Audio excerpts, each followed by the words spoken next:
ಸಮಯದ ಅವಕಾಶಕ್ಕಾದು ಅವರು ಒಂದು ಪರಿಪೂರ್ಣವಾಗಿರ್ತಕ್ಕಂಥ ಸ್ಥಾನಮಾನವನ್ನು ಕಲ್ಪಿಸ್ಕೊಳ್ತಾರೆ. ತದನಂತರ ಶ್ರೀಮಠದ ಆಶೀರ್ವಾದ ಅವ್ರಿಗೆ ಇರ್ತೈತಿ. ತಮ್ಮೆಲ್ಲರ ಅಭಿಪ್ರಾಯದ ಮೇರೆಗೆ ಅವರು ಉತ್ತಮವಾಗಿರ್ತಕ್ಕಂಥ ರಾಜ ಪ್ರತ್ಯಕ್ಷ ದೇವತಾ. ಆ ರಾಜ್ಯ ಒಂದು ಆಳ್ತಕ್ಕಂಥ ಹಿಂದಿನ ಕಾಲದಲ್ಲಿ ರಾಜ ಭಾಳ ಸೌಹಾರ್ದತೆಯಿಂದ ರೈತರನ್ನು, ರಾಜಕೀಯ ಮುತ್ಸದ್ದಿಗಳನ್ನು, ವ್ಯಾವಹಾರಿಕವಾಗಿರ್ತಕ್ಕಂಥ ಸೈನಿಕರಿಗೆ ಎಲ್ಲ ಸೌಹೃದಯದಿಂದ ಏನು ಸೇವೆ ಮಾಡ್ತಿದ್ರು, ಮುಂದೆ ಆ ಶಕ್ತಿ ಸಾಮರ್ಥ್ಯ ಮಾನವ ಧರ್ಮಕ್ಕೆ ಜಯವಾಗಲಿ, ಧರ್ಮದಿಂದಲೇ ವಿಶ್ವಕ್ಕೆ ಶಾಂತಿ, ಶ್ರೀಮಠದ ಧರ್ಮದ ಧ್ವಜವನ್ನು ಅವರಿಗೆ ಕೊಟ್ಟು ಆಶೀರ್ವಾದ ನಾವು ದಯಪಾಲಿಸೋರು ಇದ್ದೀವಿ.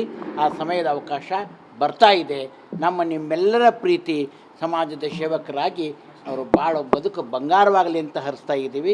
ಎರಡು ಮಾತಿಗೆ ವಿರಾಮ ಕೊಡುತ್ತೇವೆ. ಶುಭಂಭೂಯ. ಅದು ಸಮಯದ ಅವಕಾಶ ನಾವು ಹೇಳೋಕ್ಕಾಗಂಗಿಲ್ಲ. ಅಲ್ಲಿರ್ತಕ್ಕಂಥ ಅವರವರ ವ್ಯವಹಾರದಲ್ಲಿರ್ತಕ್ಕಂಥ ಅವರವರ ಮನಸ್ಸಿನ ನೆಮ್ಮದಿಯನ್ನು ತಂದುಕೊಂಡಾದ್ಮೇಲಿಂದ ನಿಮಗೆ ಅದಕ್ಕೆ ಹೇಳಿದ್ದು ನಾನು, ಅವ್ರ ಪ್ರಮಾಣ ವಚನ ಸ್ವೀಕಾರ ಮಾಡಿದವಲ್ಲೇ ನಾನು ಕೇಳ್ರಿ ಅಂತ ಹೇಳ್ತಾ ಇದ್ದೀನಿ. ನೀವು ಶುಭಗಳಿಗೆ ಅಂತ ಆಶೀರ್ವಾದ ದಿನ ನಾವು ಹೇಳೋಕ್ಕಾಗಂಗಿಲ್ಲ. ಇದೇನಾಗಿತ್ತು ಅಂದ್ರೆ ಛತ್ರ ಸಿಕ್ಕಾಗ ಮದುವೆ ಆಗು, ಡಾಕ್ಟ್ರ್ ಸಿಕ್ಕಾಗ ಡೆಲಿವರಿ ಮಾಡಿಸ್ಕೊ ಅಂತ.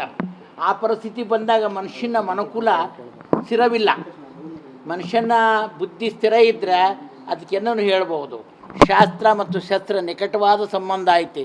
ಶಾಸ್ತ್ರ ಅನ್ನೋದು ಜನ್ಮಾಂತರಿಯ ಪ್ರಾರಬ್ಧ ದೋಷ ಕಳಿತಕ್ಕಂಥದ್ದು. ಶಸ್ತ್ರ ಅನ್ನೋದು ಹೊಡೆದಾಡು, ಕಡ್ದಾಡು, ಬಡ್ದಾಡು ಅಂತಕ್ಕಂಥದ್ದು ಇರ್ತತಿ. ಶಾಸ್ತ್ರ ಸಮ್ಮತ ಪರಿಪೂರ್ಣವಾಗಿರ್ತಕ್ಕಂಥ ಶ್ರೀಮಠದ ಮಾನವ ಧರ್ಮಕ್ಕೆ ಜಯವಾಗಲಿ, ಧರ್ಮದಿಂದಲೇ ವಿಶ್ವಕ್ಕೆ ಶಾಂತಿ ಅಂತಕ್ಕಂಥ ಧರ್ಮದ ಧ್ವಜವನ್ನು ಅವ್ರ ಕೈಯ ಕೊಟ್ಟಿದ್ದೀವಿ.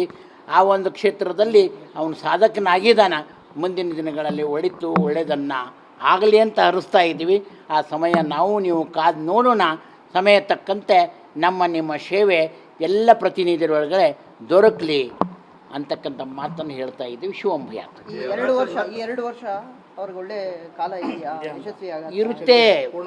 ಏನಂತಾರೆ, ಮಾಡಿದ್ದಕ್ಕೆ ಮನವೇ ಸಾಕ್ಷಿ, ತೋಡಿದ್ದಕ್ಕೆ ಜಲವೇ ಸಾಕ್ಷಿ ಅಂತಾರೆ. ಹೌದಾ? ಸ್ಥಾನಮಾನ ಕುತ್ಕೊಂಡ ಮೇಲೆ ಏನು ಹೇಳಿದ್ದೀವಿ ನಾವು? ರಾಜ ಪ್ರತ್ಯಕ್ಷ ದೇವತಾ. ಅವನಿಗೆ ಮಾನವ ಧರ್ಮಕ್ಕೆ ಜಯವಾಗಲಿ ಅಂತಕ್ಕಂಥ ಒಂದು ಧ್ವಜವನ್ನು ಕೊಟ್ಟಿದ್ದೀವಿ. ಮನುಕುಲಕ್ಕೆ ಒಳ್ಳೆತನ ಮಾಡುವಂಥ ಸದ್ಬುದ್ಧಿಯನ್ನು ಶ್ರೀಮಠದ ಆಶೀರ್ವಾದ ಅವ್ರಿಗೆ ದಯಪಾಲಿಸಿದ್ದೀವಿ. 2 ವರ್ಷ ಆಗ್ಬೋದು, 10 ವರ್ಷ ಆಗ್ಬೋದು, ಜಯಶೀಲರಾಗಲಿ ಅಂತ ಆಶೀರ್ವಾದ ಮಾಡ್ತೀವಿ. ಪುನಃ ಇಟೀಟ ಮಾಡುವಂತ ಹೇಳೋಕ್ಕಾಗಂಗಿಲ್ಲ. ಯಾವತ್ತು ಗುರು ಆಶೀರ್ವಾದ ಏನಂತೇಳಿ ಆಯುಷ್ಯ, ಆರೋಗ್ಯ, ಸಂಪತ್ತು ದೊರಕಲಿ ಅಂತ ಆಶೀರ್ವಾದ ಮಾಡ್ತೀವಿ. ಅವನು ಬದುಕಿರುವವರೆಗೂ ಮಾನವ ಧರ್ಮದ ಧ್ವಜ ಹಿಡೀಲಿ, ಮನುಕುಲಕ್ಕೆಲ್ಲ ಒಳ್ಳೆಯದನ್ನು ಸಾಧಿಸಲಿ ಅಂತಕ್ಕಂಥ ಆಶೀರ್ವಾದ ಶ್ರೀಮಠದಿಂದ ನಾವು ಮಾಡಿದ್ದೀವಿ. ಮುಂದೆ ಅವರಿಗೆ ಒಳಿತಾಗಲಿ. ಅದು ಇನ್ನೂ ಗೊತ್ತಿಲ್ಲ, ಏನು ಸೂಚನೆ ಕೊಟ್ಟಿಲ್ಲ.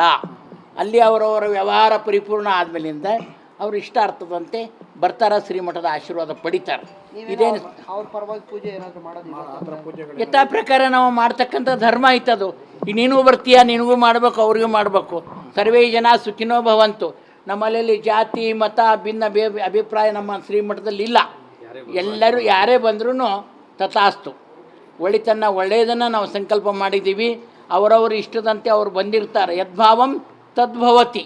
ಹೌದನಪ್ಪ? ಮನುಷ್ಯನ ಇಷ್ಟಾರ್ಥ ಪಡೆದು ಬರ್ತಾನೆ, ಅವರ ಮನುಷ್ಯನ ಇಚ್ಛೆ ಅಂತಲೇ ಶ್ರೀಮಠದ ಆಶೀರ್ವಾದ ದಯಪಾಲಿಸ್ತಾ ಇರ್ತೀವಿ. ಅಷ್ಟು ಬಿಟ್ಟರೆ ಇನ್ನೇನೂ ಇಲ್ಲ. ರಾಜಕೀಯ ವ್ಯವಸ್ಥೆಯಲ್ಲಿ ಶ್ರೀಗಳು ಹೋಗೋರಲ್ಲ. ಅದು ನಿಮ್ಮ ಮನಸ್ಸಾಕ್ಷಿ. ನಿಜ ಆಗುತ್ತೆ ಬಿಡುತ್ತೆ ನಿಮ್ಮ ಮನಸ್ಸಾಕ್ಷಿ. ನೀವು ಹೇಳ್ಕೊಡ್ರಿ ಅದನ್ನು. ಏನು ಎಂದೂ ಮಾತಾಡಿಲ್ಲ. ಆದ ಅವ್ರ ಸಾಧನೆಗೆ ಶ್ರೀಮಠದ ಆಶೀರ್ವಾದ ಐತಿ, ಫಲ ಸಿಗ್ತೈತೆ ಅನ್ನೋದು ನನಗೂ ಭರವಸೆ ಐತಿ, ನಿಮಗೂ ಭರವಸೆ ಐತಿ. ನಾವು ನೀವು ನಿಂತು ಅವರ ಜೊತೆ ಸೇರಿಕೊಂಡು ಎಲ್ಲ ಸಮಾಜ ಸೇವೆ ಮಾಡೋಣ. ಒಳ್ಳೆದಾಗಿ.